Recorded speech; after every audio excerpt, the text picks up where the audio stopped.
आज आपण 31 डिसेंबरच्या छोट्याशा पार्टीसाठी जर तुम्हाला काही बनवायचं असेल तर हा गाडीवरचा वडापाव सगळ्यांनाच आवडत असतो आणि लक्ष वेधून घेत असतो. आज आपण ती रेसिपी बघतोय. धने, जिरे, बडीशेप एक एक चमचा घ्यायचा आहे.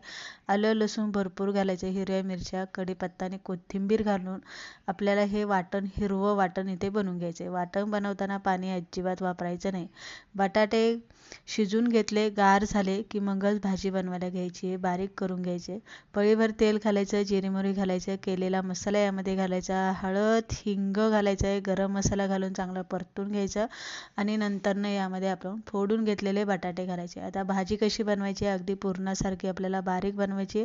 मीठ घालून घ्यायचं, मॅचरने भाजी बारीक करायची, व्यवस्थित हलवून घ्यायची आणि 5 ते 10 मिनटं चांगली बारीक गॅसवरती वाफवून घ्यायची या पद्धतीने. आता भाजी इथे गार करायला सोडून द्यायची. तोपर्यंत बेसन पीठ घालून घेऊया.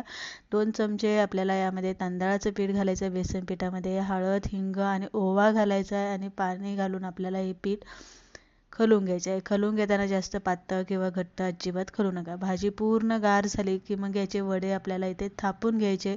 आता वडे जास्त जाड थापायचे की पातळ थापायचे तुम्ही तुमच्या अंदाजानुसार थापू शकता. नंतरनं वडे बनवून घेतले की गरम तेलमध्ये पिठामध्ये बुडवून व्यवस्थित कोटिंग होईन असं पीठ आपल्याला वड्यावरती लावून घ्यायचं आणि चांगलं तेलामध्ये तळून घ्यायचं. तळून घेताना गॅस मिडियम ठेवायचा आणि कुरकुरीत तळायचं. तेलातनं वडे काढताना मात्र गॅस मोठा करायचा. तेल चांगलं तापलं पाहिजे.